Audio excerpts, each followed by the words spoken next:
Ami Sohoma, Nengendef, Beauté. Salam à mes frères africains.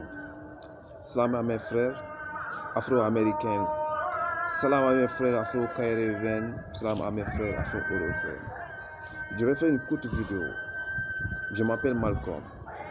Malcolm l'Africain.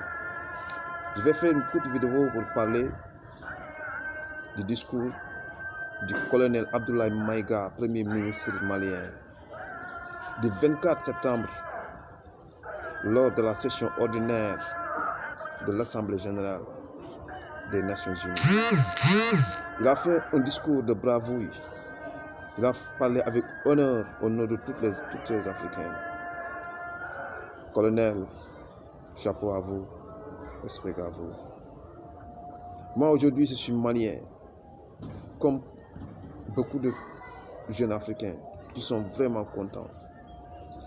C'est l'heure de dire non à l'impérialisme. C'est l'heure de dire non à la néocolonialisme.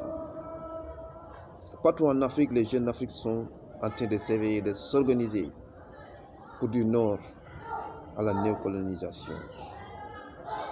Le fruit de ces putschistes, comme ce qui s'est passé au Mali, c'est le fruit de la malgouvernance. Ces présidents, soi-disant élus démocratiquement, qui font un mandat, 2 mandats, souvent 4 mandats.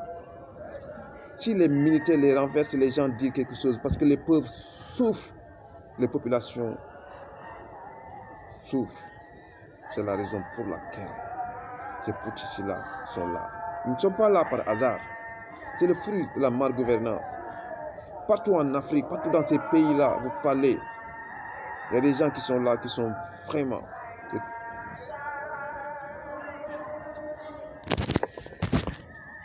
Ami Sohoma, Beauté, Nengendef. Salam à mes frères africains. Salam à mes frères afro-américains. Salam à mes frères afro-caribéens et afro-européens. Je vais faire une courte vidéo pour parler de ce qui s'est passé lors des sessions ordinaires de l'Assemblée des Nations Unies le 24 septembre passé. Le discours du Premier ministre, le colonel Abdoulaye Maïga, chapeau à vous, respect à vous. C'est le siècle de la Renaissance africaine. C'est le siècle de la Révolution africaine. Réveillez-vous. Moi, je salue ce discours de bravouille et d'honnêteté et d'honneur. Respect. Il a parlé au nom de tous les Africains. Ces présidents qu'on dit, soi-disant présidents élus démocratiquement, qui font un mandat, 2 mandats, 3 mandats ou 4 mandats souvent. Si ces présidents-là, l'armée vient de les renverser pour donner un souffle à la population, nous le saluons. Nous le saluons. Parce que ces présidents-là sont des présidents dictateurs. Sont des présidents qui sont dans le dictat du tonton América ou tonton Europa. Moi, je salue cet honneur. Ces présidents putschistes-là qu'on diabolise. Rappelez-vous de l'histoire. Le président Thomas Sankara, le président Jerry Lewis du Ghana, ils sont des putschistes. Mais leurs histoires, on les rencontre partout dans les universités du monde. Parce qu'ils ont osé dire non à l'impérialisme. Ils ont osé dire non à la néocolonisation. Moi, je vois que ce discours, une nouvelle ère. Une nouvelle ère. Pour les jeunes d'Afrique. La génération consciente ne vont plus accepter ce qui s'est passé dans les années passées. Se passe. Vous voyez, tout en Afrique, dans les pays francophones, dans les pays anglophones ou lusophones, il y a des jeunes qui s'éveillent en disant non à l'impérialisme, comme je l'ai dit tantôt, en disant non à la néocolonisation. Moi, je donne chapeau. Moi, je dis, ces putschistes-là ne sont pas là par hasard. C'est le fruit d'une malgouvernance de ces présidents qui sont là, qui tiennent en otage leur peuple. Et les peuples n'osent pas dire non. C'est la raison pour laquelle les militaires se lèvent pour arracher le pouvoir comme l'a fait au Mali. Mais je vous dis, et je vous le redis, les Africains maintenant sont éveillés de ce qui se passe. Il y a une nouvelle génération qui vont oser dire non à l'impérialisme, au tonton américain, au tonton Europa. Nous, les jeunes Africains, nous devons avoir conscience de l'enjeu. Nous devons avoir conscience de ce qui se passe. L'Afrique doit prendre sa part. L'Afrique doit jouer son rôle en tant que continent mère. Vous voyez aux Nations Unies, là où tous les pays s'installent, à tous les États s'installent, les Africains n'ont pas de veto là-bas. Qui parle pour nous? Les Français ou les Anglais. C'est l'heure maintenant de dire non.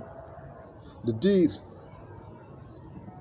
à Emmanuel Macron et son clique, ce qui s'est passé ne va pas plus se passer. Vous devez voir l'Afrique comme un partenariat, main à main, mais pas le main de mendiant. Tous ces présidents-là, qui sont les lesbots, le tonton américain ou tonton Europa, vont finir. La nouvelle génération vont venir prendre le relais. Et ils vont dire non, ils vont dire on va coopérer avec vous les Occidentaux, mais égal à égal. Comme l'a dit le président, le premier ministre malien. Encore une fois, je le respecte. Et puis, je vais profiter à faire un grand big up à tous ces frères et sœurs qui se battent pour la conscience africaine. Qui se battent pour conscientiser les Africains, comme ma sœur Nathalie Yamb, comme ma sœur, comme mon frère Kémy Seba, Tiken Jah Fakoly, j'en passe, Alpha Blondy, et tant d'autres jeunes qui sont dans les pays africains, comme je le dis tantôt, francophones ou anglophones ou lusophones ou arabophones. Maintenant, on va dire non au tonton américain, dire à la néocolonisation. Ce dictat-là qu'on nous impose, nous voulons des dirigeants dignes de ce nom. Nous voulons des dirigeants qui se soucient du sort des Africains. C'est la raison pour laquelle nous saluons le lancer de la Mali, du Mali autant pour moi. Moi, Malcolm l'Africain, je soutiens le Mali à 100%. Parce qu'ils ont osé dire non. Ils ont osé dire non à l'impérialisme. Ils ont osé dire non à Emmanuel Macron et son clique. C'est la raison pour laquelle nous, les jeunes Africains, nous allons nous réunir autour de l'essentiel, de l'unité africaine, comme disaient nos pères fondateurs, Cheikh Anta Diop, Théophile Obenga, j'en passe. Nous serons unis comme un seul homme pour l'Afrique.